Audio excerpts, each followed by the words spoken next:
Hi and welcome to Raise Your Vibes with your host Miriam Khan. I am so pleased today to have a lovely guest on my show. I have Renee Jones. Renee, would you like to introduce yourself and tell our listeners a little bit about you and your background? Thank you for having me. Anytime. I am a coach and counselor, and I spent about 40 years on the diet yo-yo. Didn't do very well, obviously, but once I figured out how to get past emotional eating, I was able to lose my weight, and I have been at the same weight for 9 years now. Well done, you. And now I help. Thank you. And now I help other women overcome their emotional eating or any other baggage they happen to be dragging with them. Yeah, I mean that to be fair can be a big thing. So what started your emotional baggage? What started your emotional eating, if you don't mind me asking? I think actually, Miriam, we learn it from birth, because when a child cries, we tend to put something in their mouth because we do soothe ourselves orally. We put them, the bottle or the breast or pacifier dummy in their mouths, and it gets them quiet. And as we get older, we tend to distract children with candy. Yeah. Or, here, go do that. It'll be fine. Yeah. Or we take them out for ice cream when they're upset. Correct. There are so many ways we use food to soothe ourselves as we go up. Yeah. Well, I think it was basically right before my 50th birthday, because that's when I thought, okay, New Year 2012, I'm about to be 50. Got to lose this weight beforehand, because women can't lose weight after 50, right? It becomes very difficult. Yeah, very but difficult. Also alive. Yeah, there's this stigma. There's a stigma in society, and there's also this, society sort of perception. It annoys me to hell when I see this stigma, especially with females. We are sort of branded with it all the time. I get fed up of reading the newspaper, and I'm sorry, it's going to sound rude, I cannot stand the Kim Kardashian family clan. Sorry, Kim Kardashian fans out there, but I do not want to turn a newspaper and go, oh, she's buying a salad, and what? Why are we so obsessed? We've definitely, over the last years, we've become so obsessed with what people eat or what they don't eat. And it's become a big thing, hasn't it? It really has, yeah. Because, in the 50s, I suppose, there was introduced this idea of low-fat diet. Yes. Yeah. And then it got created as dogma. Yeah. And it became quite the thing, like in the late 80s, early 90s. I remember my then boyfriend, now husband, saying to me, if you want to lose weight, just cut your fat. I've read this, and I read the stuff, and I was like, oh, okay, yeah. Well, I don't know about where you are, but in the 90s, people in the States just exploded. Yeah. They just got bigger and bigger and bigger. I've noticed that as I've travelled around, if I'm honest. I've travelled to quite a lot of countries, and the country I'm in at the moment, I will say it's very American influenced, and the portions are very American influenced. But what I'm noticing is the increase in obesity, diabetes is huge. But the portions are, and I'm going to say this phrase as I say it from a UK, massive or massive. They're huge, So much more than anyone needs. Yeah, there's this influx. Going back to what you said about like the conditioning and like when you're young, because I'm a counsellor like you, and like you, I'm sure not just females but males as well have this stigma. It can be your culture, your perception. Like I had an old friend, may she rest in peace now, she sadly passed away, but she was a child through, rationing and through the war, and one of the things she did with her food, because she was also on this like yo-yo diet, I guess, she would try so hard to lose it and it would just increase.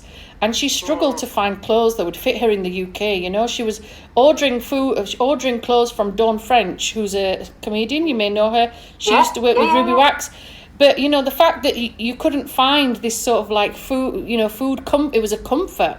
And her rationale behind it was, Miriam, you need to understand. I never judged her. If anything, I was trying to understand and help her through through her situation, she was saying, I'm a child of war, we had rations, and now I'm the complete opposite. I will devour food because I grew up with none.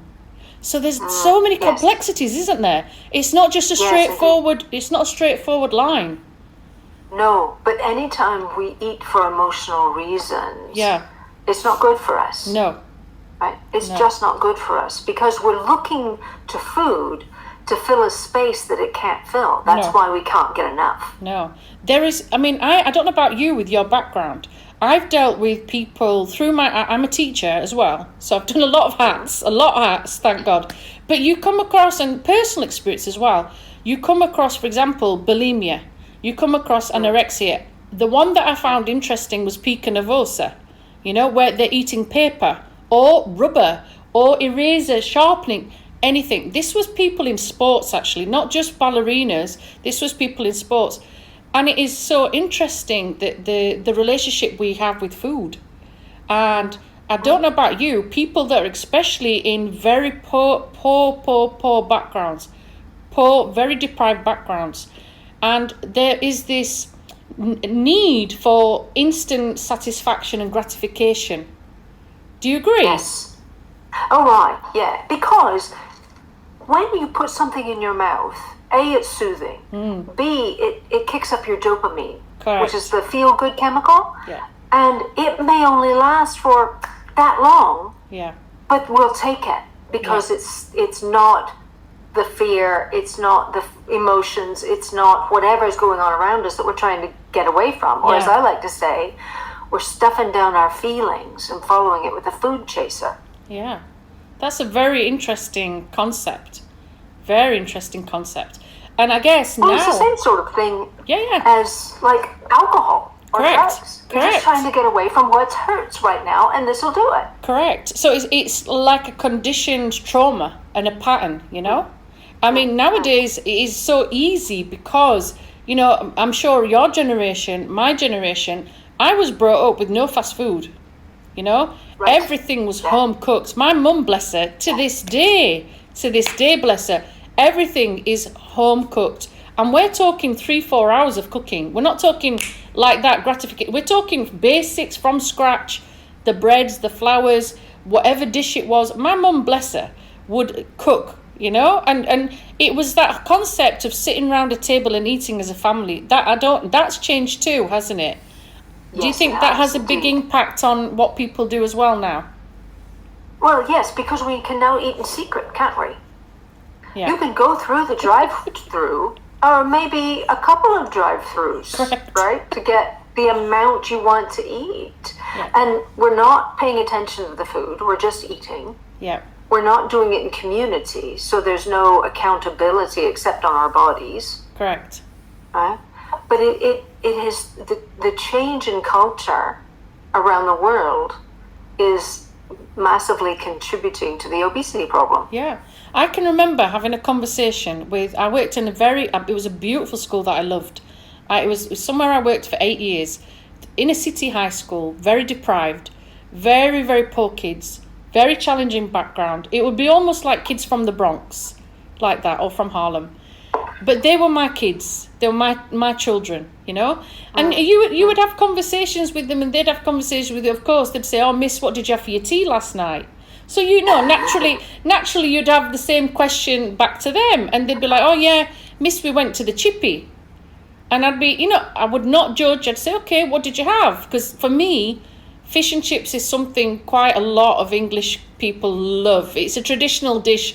It's a naughty treat, but we have it, and we love the scraps. So fish and chips to me was like a Friday treat or once in a month treat or whatever it was. So I was like, "Oh, and what did you have the night before?" "Oh, yeah, fish and chips again." Or we had and I'm like, "Huh?" And I said, "Well, what did you buy?" "Oh, miss, we got scallops." So I don't know if you know what the scallops are. They're not the fish. It's actually a potato, and it's about that. It's about 2 millimeters to 3 millimeters thick. Okay, sliced in like a chip shape. Yeah, like a wedge, in batter and fried. Now, they are then sold. Now, prices might be different because we're in 2021, and I haven't had one in a long while. I've been a good girl, okay, Renee? I've been a good girl. But Back then, it was 20 pence. So I'm not sure what that equates to in dollars, but literally peanuts, nothing. So if you're on a small budget, you know, and this kid had 5, 6 siblings, all right? And I was calculating in my head, you know, the potato slice would be quite big, and you'd get it in a butty. Now, I don't want to get into gang wars or turf wars, because in the UK we get into, no, it's a barn, it's a bap, it's a wrap, it's a bread kit. No, whoever's listening, let's not get into the dynamics of that. It's just some sort of bread. Some sort of bread. That's it. With the filling, 20 pence for that content. Now, if you've got 5 children and they're hungry and it's cold. And this, it's hot food. It's been cooked, it's done. Doesn't matter about your cooking skills, but you can go for a 2-minute walk and give your child the money to go and feed you every day. Now, if I was to go to the supermarket myself and purchase, say, for example, a kilogram of potatoes, again, prices might be different for those of you listening. It's going to cost me 4 times as much to buy the potatoes, let alone pay for the electric or the gas to cook it, let alone find the time. Many young parents, especially ones that are young, you know, quite a lot of the parents of these kids were, you know, 24, 25. You know, young parents, really young parents. Some of them necessarily didn't have the skills, the cooking skills and whatever. Or some of them just couldn't be bothered, whatever their situation, whatever the scenario. But I sat back and I thought, wow, you know, wow. But this is what they're consuming every day. And we would have, I don't know about in the US, we would have a school nurse, as in from the council, from the estate, that regularly came, weighed, measured, and also then checked their BMI for these kids. And unfortunately, a lot of them, as you can appreciate, would get letters saying, you're obese, you're overweight. Yeah. You're at risk of diabetes, you're at risk of this, you know, there was so many negativity too, you know, but already these kids, you know, they're 11 years old, right? And from junior, because I appreciate in the States it's a different system, but it's similar, it was tracked. Imagine that mentality of being told you're fat, you're obese, you're over, you're constant. I don't even mean as an older adult. And this at the time was an old girls' school, Renee. It wasn't a mixed. Later on, we became mixed. So can you imagine? Yeah. That in your head, and you as a teacher, you're watching what's going on around you, you know, and you're trying to build self-esteem for these girls, and you're trying to build that confidence. Same with the mothers, bless them. You know, the mothers, they've got kids with different fathers. Sometimes they don't know. Do you understand the background? You know, some of them 5, 6, 7. All different fathers. This is their life. This is their background. The parents don't work. They're on benefits. This is the mentality. This is how they would feed their kids. And it would break my heart sometimes. You know? Yeah, of course. Because how do you change it? Any tips, Renee? Well, in the States, we have our dollar menus at the takeouts, don't you? Right. And it's so much less expensive to eat something that has no nutritional value.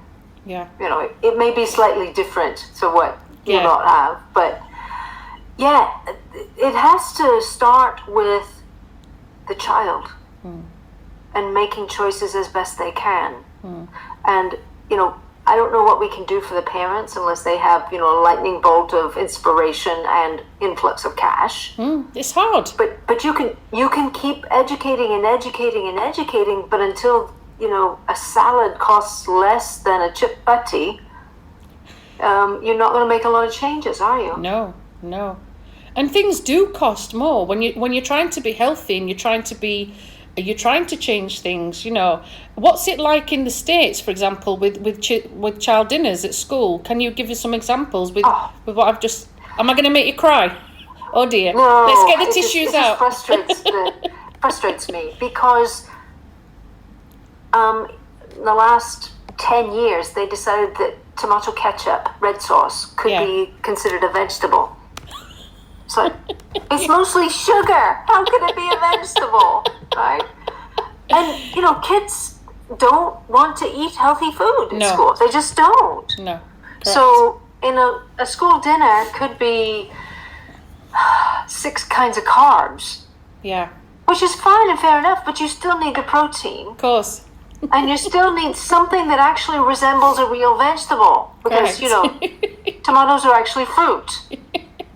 They're not a vegetable, they are a fruit. Was this by any chance under Mr. Trump's administration or? No, before that. Before that, okay. I'll let him off. Let him off on this one, right? Okay. No, when Barack Obama was our president, right. Michelle wanted to change things, but unfortunately the children wouldn't eat the food. Yeah. Because it was not cool. It was too healthy in some ways and not healthy enough. That's when we got the ketchup as a vegetable, right? You can't make this up. I am sorry to laugh, Renee. It's just, I'm laughing. By the way, it's just like unbelievable when you're listening to this, because you sat back going, is this really real? Is this stand-up comedy or is this reality? I apologise, Renee, but I can't help laughing. No. As I say, it goes back to the money, doesn't it? Yeah. A school is only given so much money. Correct. To deal with dinners and sometimes the breakfasts. Yes. You know, it's like we've got to feed I do some work in a behavioral health hospital. Wow. And I had a conversation with a psychiatrist and said, okay, so what if we did this and this and this? And he said, we can't afford to do that. I was like, seriously? We pay your fees, you pay my fees. Yeah. We can't afford to give them the food that will be as nutritious as possible. Because, of course, all of the starches and grains and potato, all those sorts of things are cheap. They don't cost a lot. No. And they bulk, and people like them. But it doesn't have enough nutrition to it. No. It may have fiber. Sure. But if the actual nutrition isn't adequate to feed the brain, correct, which people in a behavioral health hospital need that, then what are we to do? Is this for adults or is it young children in there or what type yes, of both. And they're on medication, quite a lot of them, will be on some serious medication to help them rehabilitate, I presume, as well as CBT and psychotherapy. And that's an amazing job. I would love to do stuff like that. I'm looking into that in the future at some point. I'll have to talk to you about that another time. Yeah.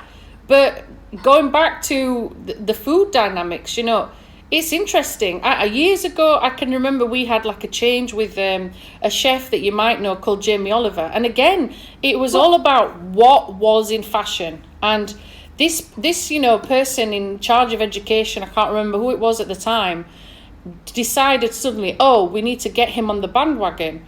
And he ruined things, I'm sorry to say. He really did ruin school dinners. He's an amazing chef, don't get me wrong. Anyone that's listening, he's an amazing chef. But from my point of view, and I'm entitled to my point of view, he messed things up. He really did mess things up.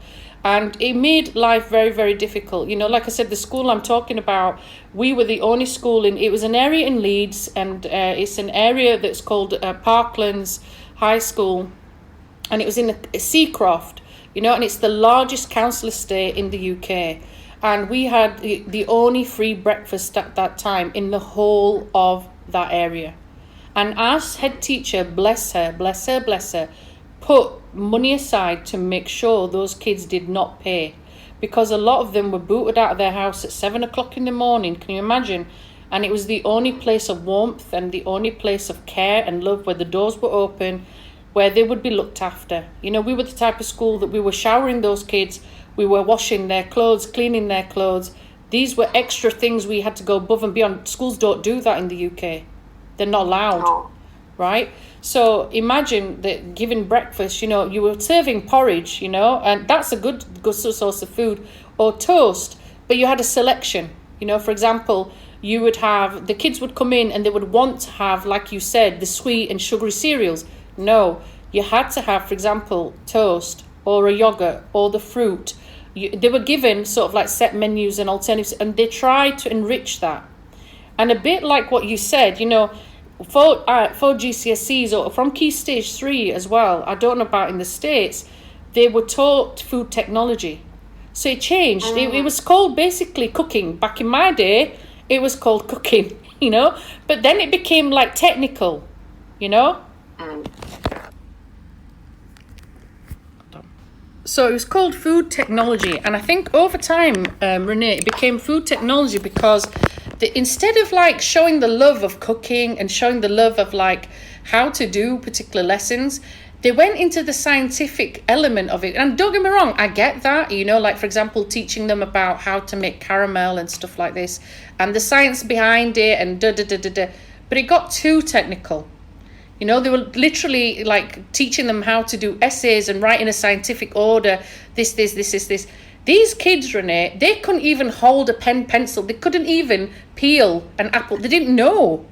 Some of them would, honestly, they didn't know what an apple was. Can you believe that? Can you believe that? That's awful. And these lessons, you're watching them, because I'd go in and support. I've got a special educational needs background too, so I would go in with my challenging kids, especially the ones that would use cooking lessons, unfortunately, as a weapon lesson. And there were times you had to restrain kids, if you get what I'm saying, you know, because a knife was, you know, used as a weapon, shall we say.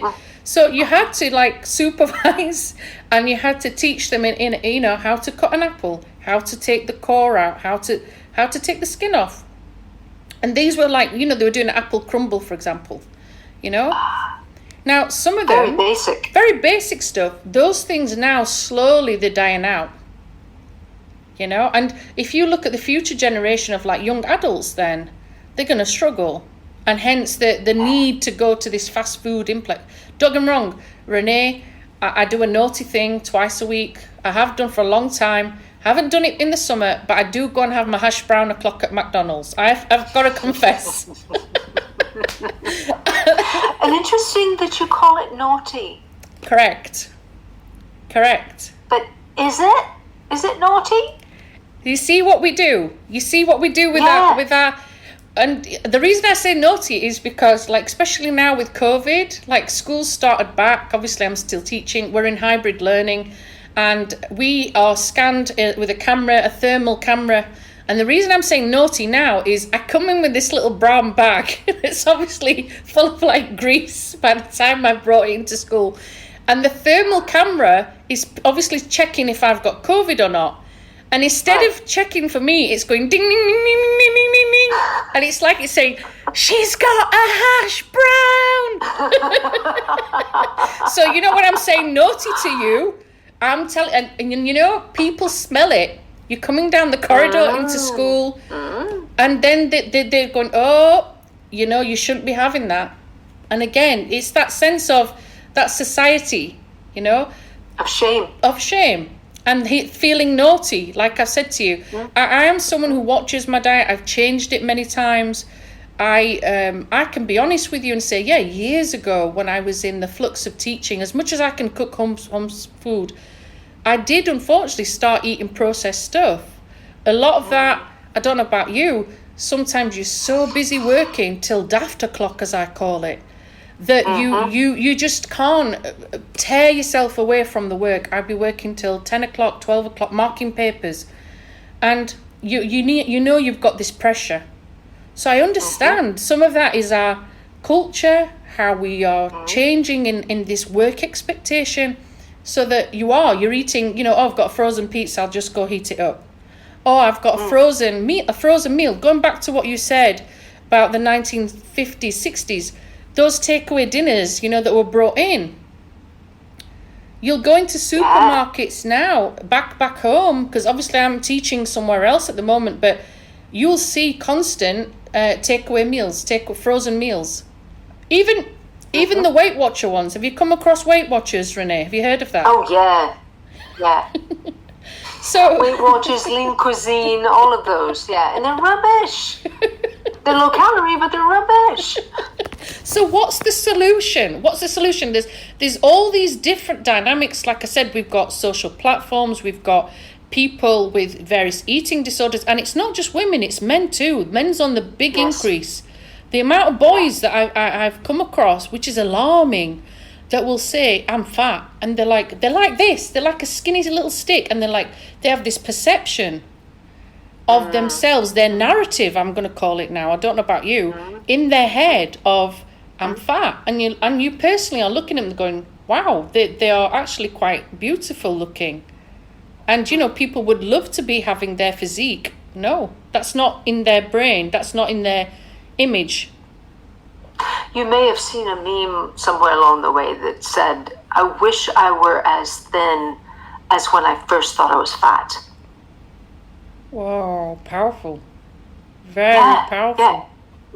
I mean, for me, I was heavy once I started school. Yeah. I was a tiny little stick before I started school, but once I got in and had to do just everything in order, it blew my ability to run off all of the calories, right? Yeah. Had to eat at a certain time, and therefore, because I was sort of like a bird, I'd eat a little bit all day long. And my mother, had shares in plastic wrap because she'd put my plate in the refrigerator and I'd come back to it later. But once I had to stay in the schedule of things, it messed me up. And then I thought, I won't get more food until a certain time, which made me want to eat more then. So I recall even my nephew, when he was about 11 maybe, right before he hit his growth spurt, he said, Aunt Renee, am I fat? I was like, no, you're a growing boy, you're fine. Don't worry about that. When your growth spurt hits, you will struggle to keep weight on you, so don't worry about it. But yeah, they do. Earlier and earlier and earlier, children are saying, but I just can't lose the weight. And I'm like, you weigh 95 pounds. Yeah. You're okay. Yeah. But there's so many trauma around this. This is what's concerning, don't you think? And I know people are going to disagree. Like, Miriam, you're saying trauma as in, something very psychological, but it is. It is because once those seeds of doubt are planted in their mind, it starts literally as a metaphor eats away at them. That negativity is there and it's conditioned, isn't it? Like the Pavlov's dogs, it's there. Yes. It's repeated, and they can't break it. It's that's one of the reasons I called my book "What's Really Eating You." It's beautiful because title. It's so much about what's going on inside. Yeah. Hunger has very little to do with our obesity. Yeah. It's chemistry, physical chemistry, mental chemistry, it's emotional stuff, it's spiritual stuff, it's all of these factors that go into who we are. And if we can ever get them in the right proportion to each other, then we wouldn't have a problem anymore. Correct. Yeah? Correct. But instead of facing our stuff, we just stuff our faces. Yeah. And unfortunately, we keep forcing it more and more. And yes. I don't know about you, but since now there is, going back to these celebrities that I'm mentioning to you, and it's not specific, but also we're in a culture now, I don't know about yourself, where you've got the other spectrum. So you've also got the quick fix of, okay, let's do a gastro belt, let's do, sorry to pick on that subject, but it's true. There's this other quick fix of let's have, for example, do that, or let's go and do liposuction, or do some plastic surgery. Now, this is the other side, because that is also, Renee, in a way, a quick fix. It's not removing the psychological, emotional, spiritual journey. Have you got some experience on that? Well, half my clients when I first started doing weight loss were people who were 5 years out from their bariatric surgery and they'd regained all the weight. Oof. I have a good friend who is a bariatric surgeon. We talk about this. Yeah. It's like, it will work if you follow the plan, but if you don't deal with that emotional eating, you cannot starve yourself long enough Correct. To keep the weight off. Because eventually you get to this, I'm starving now. Yeah. I mean, that's basically where I was in 2014. I had lost my weight. I was struggling to maintain it. I was tired, hungry, and cranky all the time because I was still doing low fat, low calorie. And I thought, there's got to be more to life than this. So I took a metabolic test. And the metabolic test said, you need more fat and protein in your life. And I thought, fat, we've been avoiding it for 50 years now. You've been like, no, not the fat. No, can't do fat. And I thought, okay, I'm at my goal weight. I'll give them a week and see what happens. Miriam, I lost 2 pounds that week. Wow. Eating cheese sauce and bacon and butter. The things and you loved. Protein and vegetables. Things you the loved. Things I loved. And it was still sort of like, I don't know, I think it was 1,300, because I'm a little woman. I'm only 5'3", right? Okay. I'm not very tall. And with even 1,350 calories, 1,400 calories, I was satisfied all day long. And I think, oh, crumbs, I got to eat again. And that had never happened to me. That's an interesting word as well, isn't it? Satisfied. Satisfaction. Yeah, it's because if you're not satisfied, I mean, this is why we eat more biscuits. Correct. Because we're not getting what we need. And I heard someone talking about, this has become a thing of late in the States, is the whole protein question. And, we eat more carbohydrates, more starches, in order to get the protein that our body is lacking. That's why part of why we can't stop, right? But that has so little protein in it that it takes a lot more to satisfy the body. Correct. So if you find what actually works for your body, and everybody's different. I have a cousin who could not survive on what I eat. It would make her ill in so many ways. Just like I had a vegan friend who said, you need to go vegan. Okay, I tried that. I was sick. Yeah. It just didn't give me it's not right for you. Yeah. It's body. not right for what you need. Yeah. Exactly. Yeah. So if you find what works for your body, not only will you shed weight almost effortlessly, not quite, you do still have to make choices. Correct. But if you get the nutrition that works with your body chemistry, then you'll be more satisfied. You won't have so many cravings once you get adapted to it. Yeah. And your weight won't be so much of a problem. No. The satisfaction will do it. Many people struggle with that satisfaction though, don't they? It's stereotypically you go out for a meal with your friends, and you for example, you and I could go out. We could go into a restaurant. We could order our meal. We could order our starter. We could order our main. Then it comes to dessert. There's always dessert, right? And as much as a dessert compartment. Exactly. Your stomach is saying, I call it food baby, by the way. Okay, so if I have eaten and I've had a good meal, I jokingly say this food baby number 1, food baby number 2, food baby, and so on, right? But my stomach is really happy at this point. That's what I mean about that satisfaction. You've had a good meal. You can tell because you're full. Some people are never full. As we've discussed, they will constantly keep, like you said, like that pacifier, keep eating. They don't understand that it's literally up to their neck, the food. They'll keep eating. Yeah. And, when we go to the dessert, you're looking at it, you're tempted. You think about it. But there is this temptation there all the time, isn't there? And you're thinking, I shouldn't. There's this guilt as well. Like you said about when I was mentioning the breakfast, but, many people nowadays, they're trying, for example, some are getting into their sports, some are not. Some will eat something like that and then maybe do 100 laps up the stairs, There's this guilty connection. I'm not saying go to church and do Hail Marys, for example. But you might, I know a friend of mine that wouldn't get the lift up 12 floors, would instead climb the steps. Now, don't get me wrong, that takes a lot of dedication, because for me, I would be having a seizure. I'd be like, can't breathe, I'm sure that's a lot of stairs. It is a lot of stairs, yeah. But we have this mentality of guilt and, also enjoyment. There's this, like you said, this psychological aspect to it that goes so deep.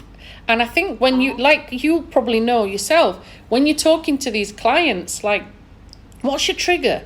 What is it? What little part of you is it that's unfortunately allowed you after this surgery to go back on the wagon, so to speak? What is it? And they sometimes don't know the answer, do they? Well, they say they don't. And I said, okay, so you don't know. But if you did, what would you think? And they always do know. Somewhere within them they know. It's just helping them tease it out. Yeah. And find the right words for it. Yeah. And, you know, I don't know that anybody can actually do that on their own. It's hard. Sometimes they need help to figure it out. It's hard to be respective, isn't it? It's hard to, you know, I've called this the like Michael Jackson phrase. It's looking at that man or woman in the mirror and saying, you know, I'm okay. I love me. That's such a hard journey, Renee. I've covered it in a podcast, but that's what they struggle with. They struggle. So my theory is there is a worldwide epidemic of self-esteem. Correct. Yeah. Because we all go through that. I'm sure even starting your podcast, you're like, oh, can I do this? Will anybody want to listen? Oh, why would they want to listen to me? I didn't do that. I was like, I'm going to do this. And if they listen, they listen. If they don't, they don't. But some people would, correct? Some people, I mean, I know when I started coaching, it was like, why would anyone hire me? It should, I'm just fear. me. Yeah, it's fear. But, you know, thankfully I got past all of that, right? Yeah, but we think that we need something, and it's usually something outside ourselves. Yeah. And because we can't build that enough on our own within ourselves to say, no, I'm all right. Yeah, I can do that. It's okay. I remember when I was doing my TEDx talk, I was scared to death because was a year before my husband suggested that I become a public speaker. I was like, Lev, I'm never going to be a public speaker. You got to get over that. Well, a year later, I was standing on the TEDx stage. Well done, you. It was scary, I have to say, but it went well. Yeah. And I came off the stage thinking, wow, that was the scariest thing I've ever faced. Was that because the cameras were on you, or people were listening, or what was it that was making you feel that? Well, I hadn't done it before. Right. I had done talks with some cards and just a couple. Sure. You know, but that one has to be completely memorized.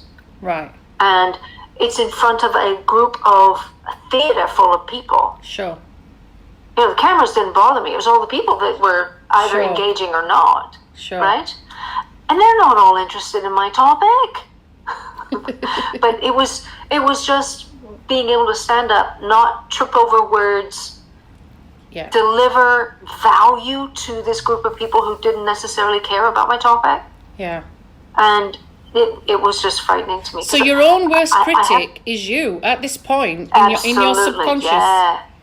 You see, we'll put, I mean, understandably, for those of you that are tuning in and listening to this podcast with Renee, we'll put all these links in the bio. We'll put the link in for her books, her YouTube channel, and obviously the TED Talks. We'll put all of that information in the bio. And I think you have a help side as well, like something you can click for further information as well if they want to connect with you as well. So all of that we will put in. I can relate to that, Renee, because I also have done speaking. I believe it or not, you might be shocked to discover this. I used to be so shy. I know you're shocked to hear that. Me too. I got over that. Hashtag Me Too movement. When I was 18, I got the job of working in a bank, and it changed my life forever. And I was a very quiet Muslim girl. I had the whole hijab. I had the whole. I'm liberal Muslim now. I follow what I believe is my faith, but back then, very, very strict, very strict. You didn't say boo to a goose. You followed what the men said in your family, and so on. And that job changed me in massive ways because I had to speak to clientele. I had targets in the bank. I've done a YouTube video on this, but basically, I had to be thrown in the deep end. Now, years later, and I mean years later, obviously you're a teacher, you're in the classroom. I have my own little audience, but don't get me wrong, speaking to a wider audience and things like that is different. Years Yes, later, it is. yeah, the school that I was telling you about, it ended up being closed by the government. It was being forced to be closed because they were trying to push it into a mixed school and turning it into an academy, which basically means that the government doesn't run it anymore. People come and buy it, it becomes privatized and all of this stuff. And they sacked the head teacher. And on the day they sacked, which they can't do, by the way, but they did. And the day that they did that, I had become the union rep. I was positioned and I'm sat there going, I can't do this. Why has she chosen me? And for some reason, everybody selected me. Well, off I went to my first union meeting and I raised these points, and the gentleman at the time, I didn't know who he was, he came up to me and he said, you do realise you speak so well. And it was one of those moments where somebody sees something in you and you don't see it. You know? And he was like, we need people like you. Now, he didn't look at the colour of my skin. He didn't look at my gender. He didn't look at any of those things. He just looked at me and he said, you speak eloquently. Can you spare 1 hour, 1 month to come to some meetings? I would love to have somebody young like you on our panel, passionate. And I'm looking at him like, what? You know? Come along and come to these union meetings. Well, to cut long story short, I ended up working for them. I ended up getting a secondment, and I'm now a trained legal caseworker. And it was through Harvard University. And I ended up speaking, you know what I'm saying? I ended up speaking from small groups and becoming the president, the vice president, to being an assistant secretary. People had to vote for me. 4,000 people voted. I won. I got the job.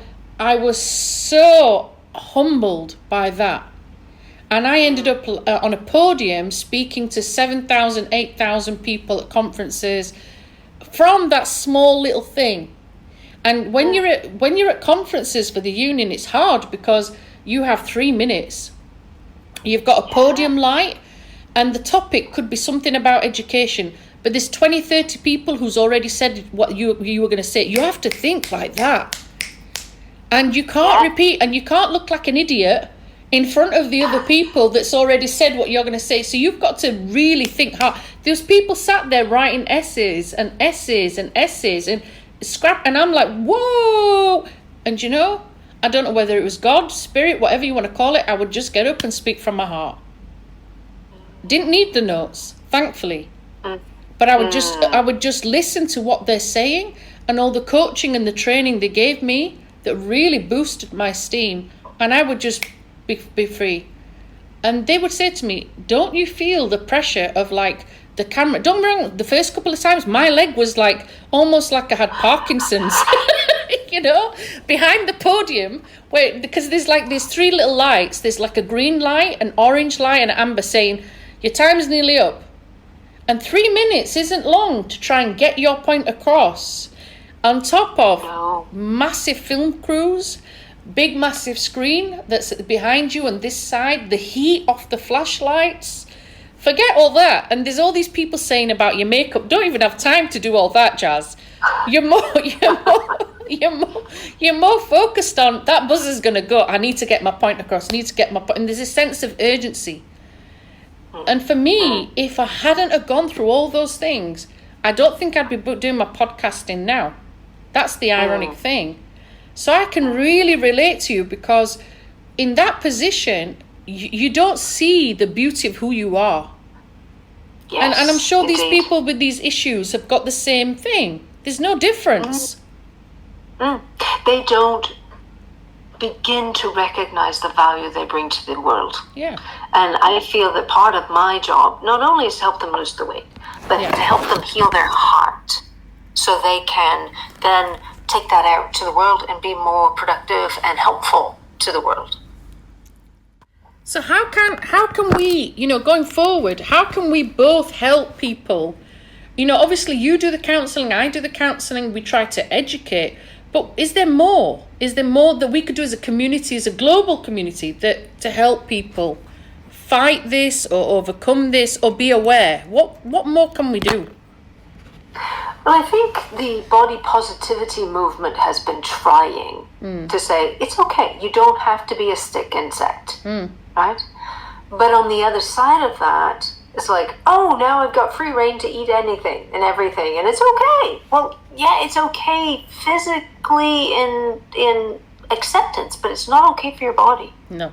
Your health is going to suffer. Correct. I read this week in the paper, they actually have identified that 35% of Americans are now obese, morbidly obese. Oof. Now, that's in addition to the 35% that are already overweight. Wow. And that's going to create so many health issues. Yeah. Type 2 diabetes is rampant. Yeah. Right? And it's because we eat too much sugar. Yeah. Right? I mean, if you think about the 19th century, they didn't consume a lot of sugar. No. And once they took all the fat out of products, what they did was they added more sugar. Think about that yogurt that you gave the children. Yeah. How many grams of sugar is in every one? Correct. Where yogurt can be lovely on its own, or maybe you use some fruit to sweeten it, but all the excess sugar they put in. And that's partly because they did research to find out what will make something called the bliss point of food. Okay. Which is the perfect combination of salt, sugar, and fat. That means you can't eat just one. Why am I not surprised? Why am I not surprised? It'll sell more, won't it? I mean, in the 19th century, going back to those particular times, we didn't have the influx of import and export. Obviously, we were limited to our travel, and our transport at the time was limited. We had the voyages and various other things. And obviously, we didn't have the technology that we've got now where, okay, we've got expiry dates and end of dates or end of shelf dates, and that sort of thing. Now you've also got, in various countries, you've got an import-export. It's business, like you said, it is business. Like you said, you've got these companies that claim it's no sugar, low fat, whatever, but secretly it's not, In the UK, they introduced a sugar tax. Did you know this? I heard about that. I'm laughing. I shouldn't laugh. But several years ago, this was introduced. And again, it's almost like, how many more taxes are you going to take off us? So now you're punishing us also for like having a drink that's with sugar. So you're going to charge us extra. Again, it's that mentality of, we're gonna punish you. There's like a whip sort of scenario. Well, when I went to live in Wales when I was 23, I took a job there. Okay. And I was there for 2 years. I was back in the States and then back there for another couple of years. And I was shocked when I first got there. Your sweet tooth is not as ravenous as ours is. No. Right? We like things a lot sweeter. Correct. So to think about now you guys having the same sort of sugar tax idea because you're taking in too much sugar, it's like, what's happened to you? In 30 some odd short years, what has happened to you? Yeah. Like I said to you, it's going back to what I said, targeting specific people. They're keeping these records. And again, that could be a complete different Matrix style, X-File style conversation, which we'll do another time, I'm sure. But, these people that are keeping these records and telling us we're fat, obese, whatever, this is where it's come from. Because, saying, you're not drinking water, you're not drinking... instead of drinking water, you're drinking sugary drinks and you're drinking this and you're drinking that. Obviously, all the time, you're having all these experts. 1 minute you're reading a newspaper saying, you must drink 8 glasses of water a day. You must cut out wine because of this. You must cut out red meat because of it. There's constantly this contradiction too. So I think as human beings, we're constantly confused all the time. Quite a lot of sports people. I know a lot of people in sports that have gone the whole protein shakes and, gone to, whether it's steroids as well. That's another conversation I'm sure, Renee, we can have another time. But they also look at their diets. The latest fad is the keto one. Have you come across that? The keto. Oh, yeah. I'm probably saying with my thick Yorkshire accent. Yes, you are. We call it keto. Keto. It's the same thing. Well, okay, so here's the thing about keto, though. the thing that fascinates me is that that's how people used to eat all the time. We used to have meat and veg, meat and veg, Yeah. meat and veg. And it was, potatoes were more for people who didn't have much money. Yeah. Your people who were sort of middle and upper class didn't do that many potatoes because they grew in the ground. Why would you eat that, right? Yeah. So in fact, my grandmother back in the 70s told me, she said, Renee, if you just watch your sugars and your starches, you'll be fine. Well, that's what keto is. Yeah. It's taking out as much starch. You can have a little, but not excessive. Yeah. And take out the sugar, because that's a disaster waiting to happen. And, it's got a bad rap. And unfortunately, I know way too much about how our nutritional guidelines have come up, right? And it's not helpful. I mean, clearly, those nutritional guidelines has helped us so much, right? Yeah. I mean, you look at people, and we've just got more and more obese. Correct. But if we went back to a basic human diet, you can have all the flavors. Just watch your sugars and your starches. Yeah. So, keto, low carb, whatever, do what works for your body.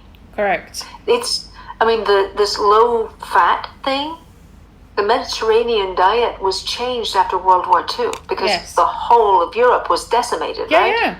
And like I said to you, hard to get things into the country. Like right now with the UK, since we've come out of Brexit, let's not go into Brexit, Renee, I'm going to sit here crying. Leave it. But, however, people are now struggling to get, for example, fruit and veg from the Mediterranean, things that we relied on heavily, because when would we get tomatoes or red peppers or, now zucchinis, as you call it, courgettes, aubergines.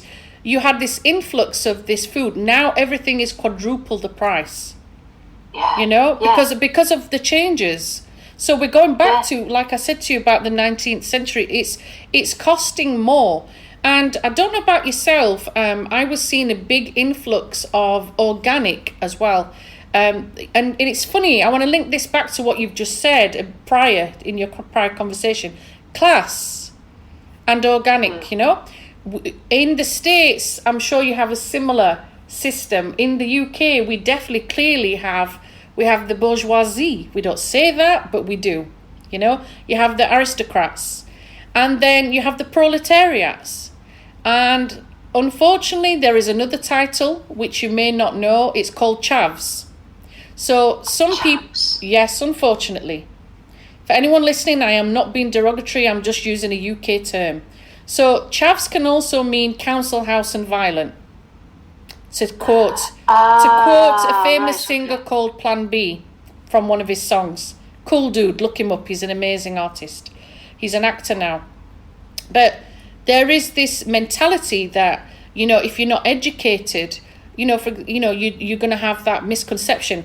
Now, the aristocracy, for example, and I appreciate I'm stereotyping here, but breakfast might be caviar, darling, and smoked salmon and asparagus, and I am putting that bourgeois accent on, but it sounds like a Waitrose and Marks and Spencer accent, and Renee is sat here in marvel at my accent and he's laughing hysterically. But you see what I'm saying, Yes. I mean, there is that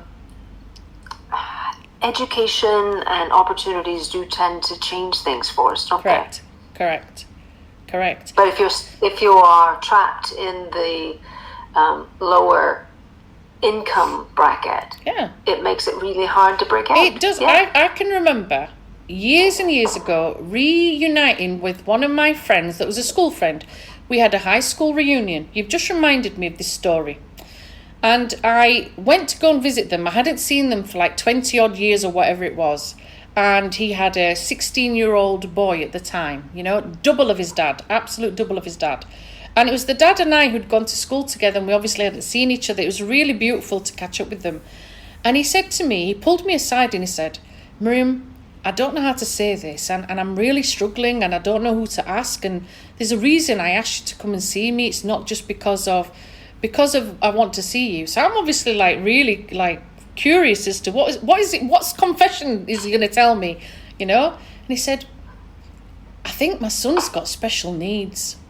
I said, right. He said, and I know you've got this background, but can you help me? Because I think he's got ADHD, and I think I should go and get him tested, and I think I should be able to claim money for him, because you can get, on the spectrum, on different spectrums, depending on the child and depending on what happens in schools in the UK, they are obviously diagnosed, they're put on a special needs register, and some students receive funding. Now, obviously, he was at 16, so he's at that point where he's leaving school.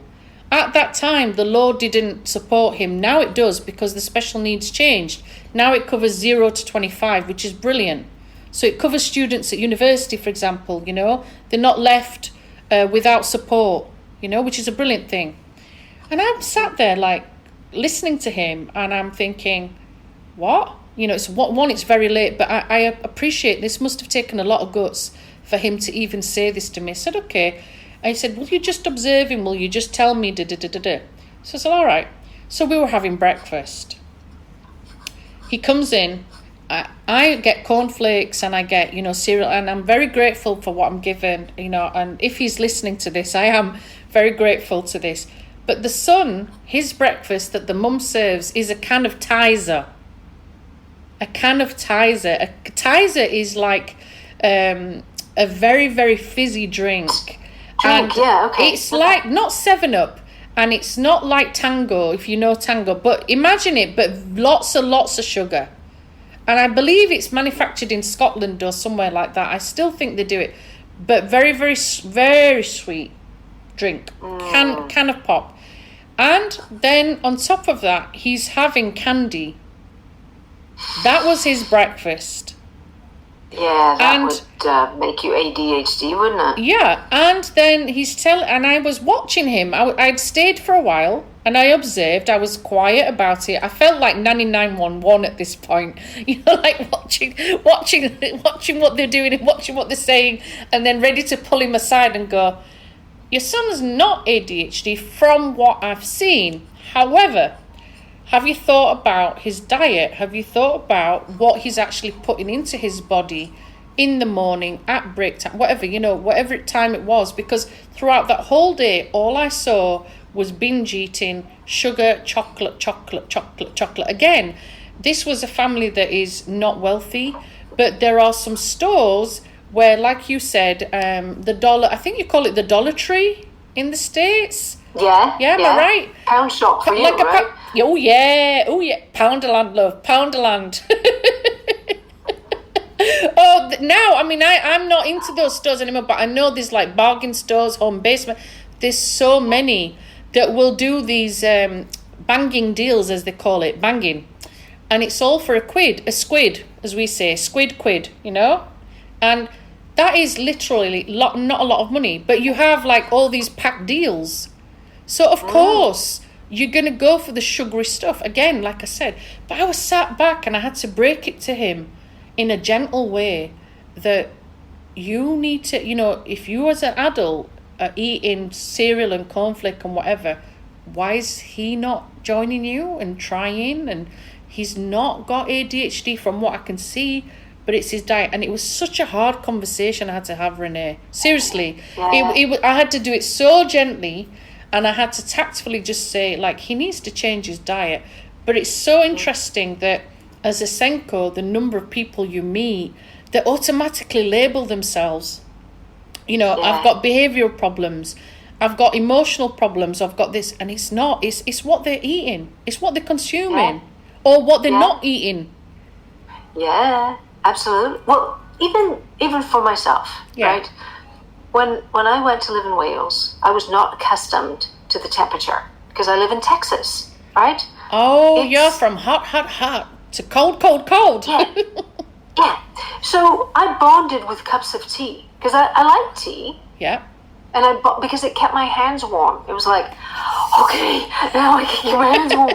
And the job that I had was I did a lot of visiting.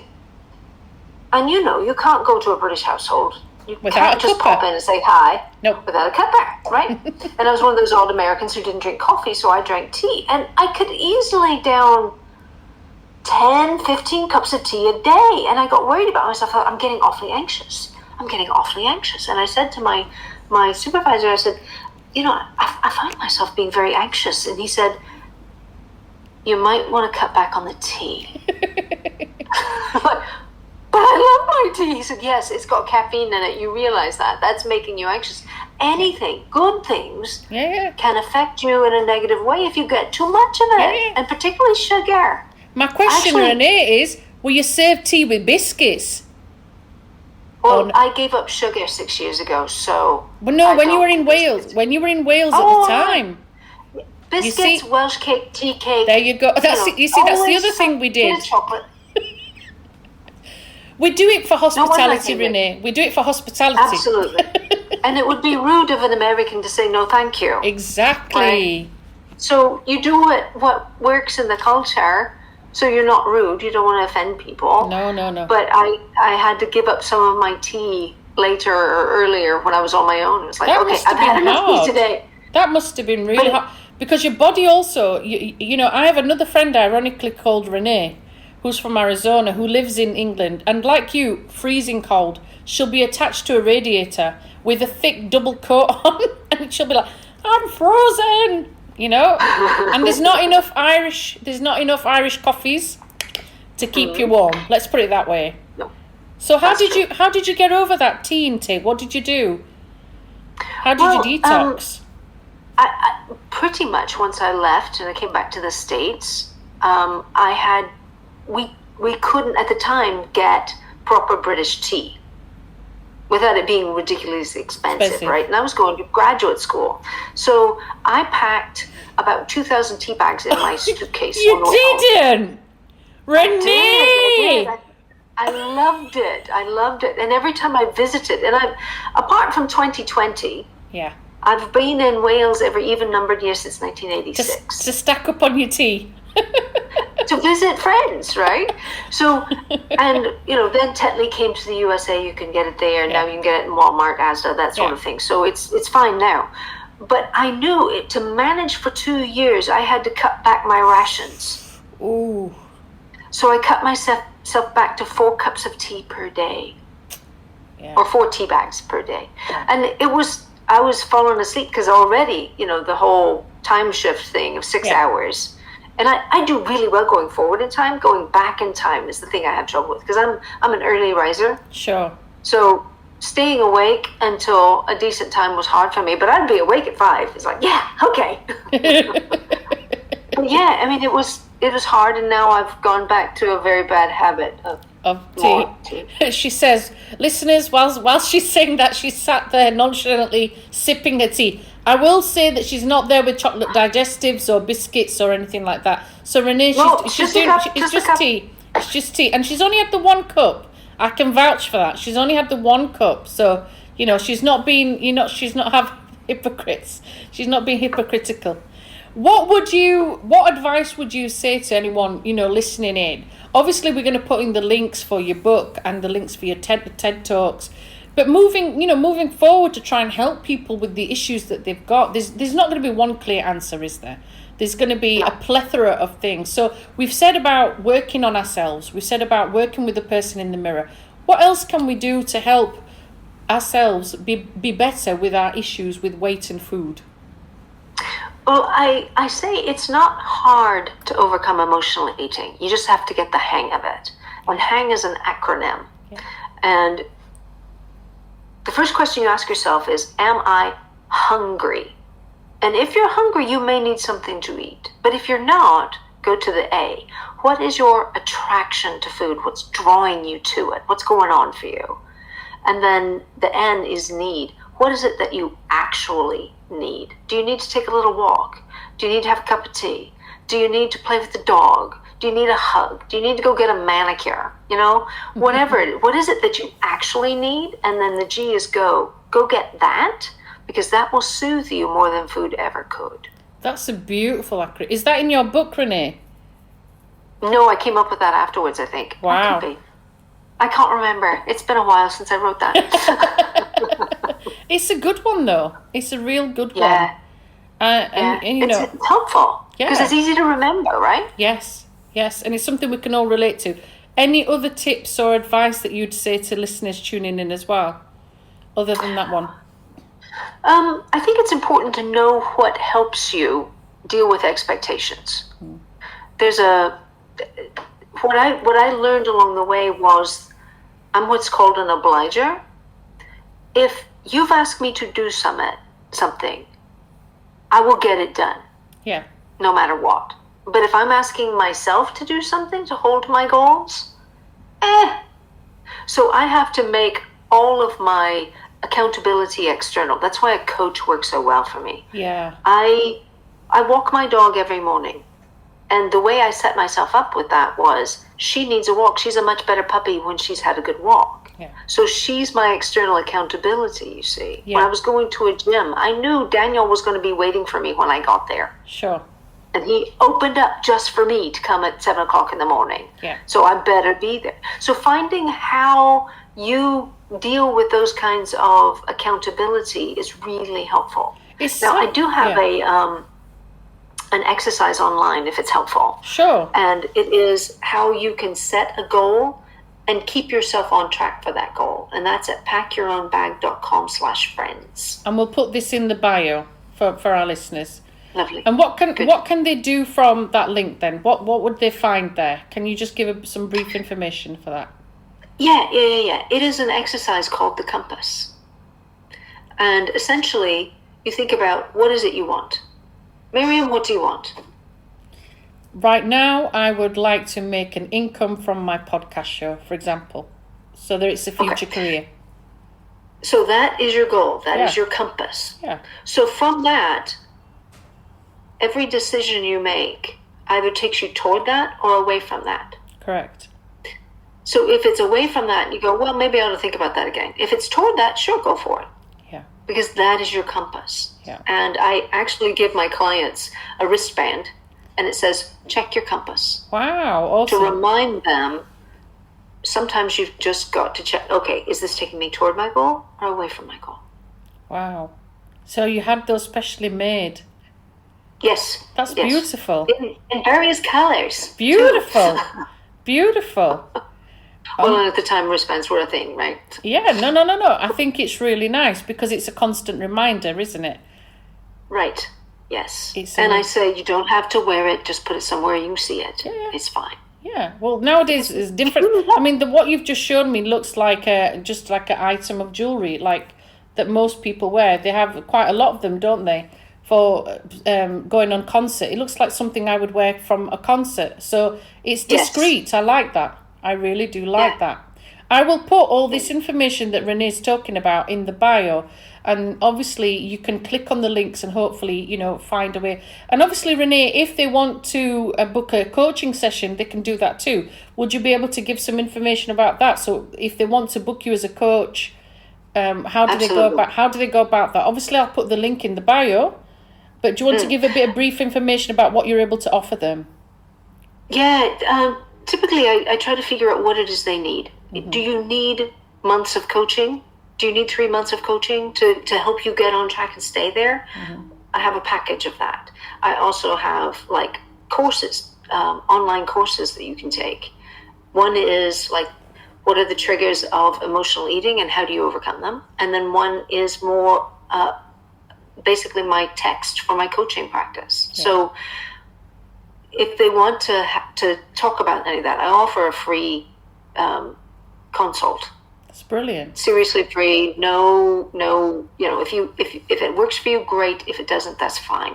Okay. We have to find what works for us. But just go through the website, packyourownbag.com. Cool. Brilliant.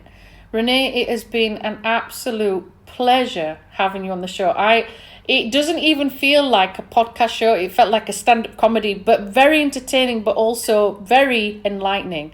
And I just want to say thank you very much because it's a serious topic, guys, but also one that you have to be human about it, don't you? You definitely have to be human. Yeah. And Renee, I am sure we will definitely have you back on my show because I can see this brilliant connection between the two of us. We have a lot in common. And I just want to say thank you for being on our show. Thank you very much. Thank you for having me. You're welcome. You're welcome.